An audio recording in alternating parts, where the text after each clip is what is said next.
A German woman burned banknotes to heat her house. Not to make a point, because the banknotes were worth less than the wood. This is Libromastro, History's Accounts.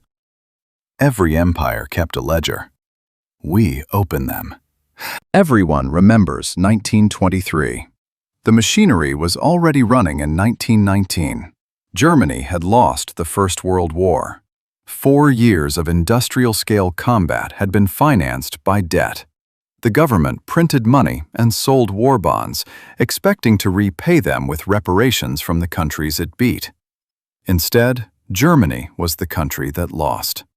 The Treaty of Versailles imposed reparations of 132 billion gold marks, roughly several years of the entire national income.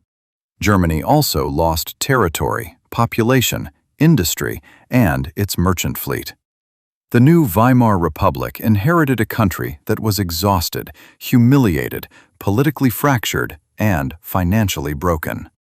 No gold, heavy debts, and obligations that had to be paid in hard currency, not in printed marks. From the start, the government's answer was to print. Between 1919 and 1921, inflation was high but not catastrophic. Prices roughly doubled each year. Painful, survivable. What turned a bad inflation into a historic catastrophe was a decision made in January 1923. In January 1923, Germany fell behind on a relatively minor reparations delivery: timber. France and Belgium used the default as grounds to occupy the Ruhr, Germany's industrial heartland, the source of most of its coal and steel. Germany's response was a call for passive resistance. Workers in the Ruhr were told to stop working, to strike against the occupation, and the government promised to pay their wages anyway. This was a decision that made emotional sense and economic nonsense. How do you pay hundreds of thousands of men to stop working in the region that was producing your tax revenue? The government had exactly one tool left: print money. The Reichsbank printed continuously, in volumes with no precedent in monetary history. By mid-1923, the presses ran day and night. Paper mills couldn't keep up, so the state printed on one side of the notes only to go faster. Private banks were authorized to issue emergency cash of their own. The money supply was doubling every few days. How far can a currency actually fall? The numbers from Weimar are so extreme they stop feeling real, but they're worth stating precisely because the scale is the story. At the end of the war, $1 US bought about 8 German marks. By January 1922, $1 bought 190 marks. By late January 1923, 18,000. By July, 353,000. By September, 98 million. And by November 1923, at the peak, $1 bought 4.2 trillion marks. 4.2 trillion. Prices were doubling every 2 or 3 days. By the end, in little more than a day. A loaf of bread that cost 250 marks in January cost 200 billion by November. Workers were paid twice a day so they could spend their wages before the next price rise. Restaurants stopped printing menus. The price changed between ordering and eating. The photographs from 1923 are almost surreal. People wheeling banknotes to the bakery in wheelbarrows. Children building towers out of million-mark notes because the notes were cheaper than toys. A man who left a suitcase of cash outside a shop came back to find the suitcase stolen and the money dumped on the pavement. But the human cost behind the images was real. Anyone with savings in marks lost everything. A retired teacher who had saved carefully for 30 years, who held government bonds, found that a lifetime of savings could no longer buy a loaf of bread. the middle class was financially wiped out.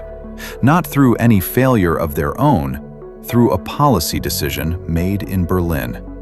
Debtors, meanwhile, did well. If you'd borrowed in marks before 1923, your debt was now worth nothing. Farmers paid off mortgages with a single day's egg sales. The redistribution was arbitrary and total. Thrift was punished. Debt was rewarded. The basic promise between a state and its citizens that the money would hold its value had been broken. That's the damage hyperinflation does beyond economics. It destroys trust. The hyperinflation ended in November 1923, almost as suddenly as it had accelerated. A new currency was introduced, the Rentenmark. It was backed not by gold, which Germany didn't have, but by a mortgage on all German farmland and industry. In strict economic terms, that's a fiction, but it was a credible fiction because it came with a credible promise.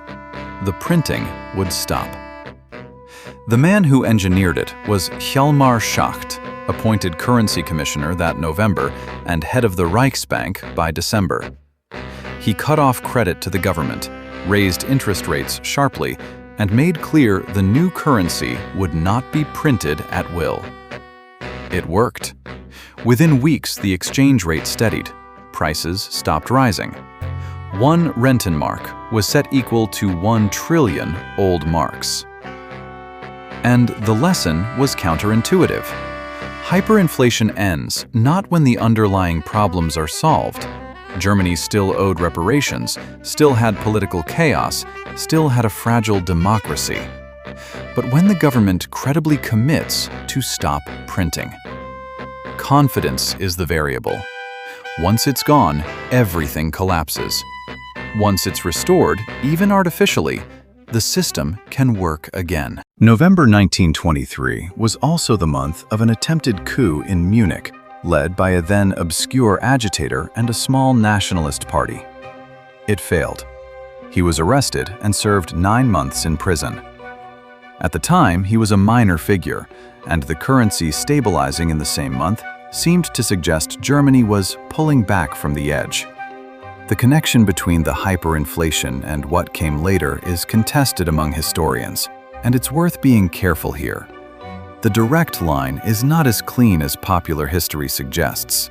That party's electoral breakthrough came in 1930 during the Great Depression, not in 1923. But the hyperinflation left a lasting scar on the German middle class. The people whose savings were destroyed did not forget. The memory of what a government could do to money, the arbitrary erasure of a lifetime of thrift, fed a distrust of institutions that later events would activate. You cannot fully separate the political history of Germany in the 1930s from the monetary history of 1923. The ledger carried forward. Germany drew one conclusion from 1923, and drew it so deeply that it shaped European monetary policy for the rest of the century. Inflation is the enemy. Central bank independence is sacred. Price stability is the precondition for everything else. When the post-war German central bank, the Bundesbank, was founded in 1957, it was given a single mandate: price stability. No growth target, no employment target. Stable prices, full stop. When the European Central Bank was created in 1998, it was modeled explicitly on the Bundesbank, at German insistence. Its primary mandate is still price stability. Its headquarters are in Frankfurt, not Brussels. Every time the ECB has resisted calls to print aggressively, during the Eurozone crisis, during arguments over stimulus, the ghost of 1923 is in the room. A century later, Germany's stance on European money is still shaped by what happened when a government decided that printing was easier than solving its problems. The wheelbarrow full of banknotes is gone. The memory of it still runs European monetary institutions today. A banknote is just paper and a promise. Burn the promise, and all you have left is the paper, worth less than wood. That is all money has ever been, a promise that tomorrow the note will still buy bread. The woman at the stove was not making a point. She was doing the arithmetic. This is Libromastro, History's Accounts.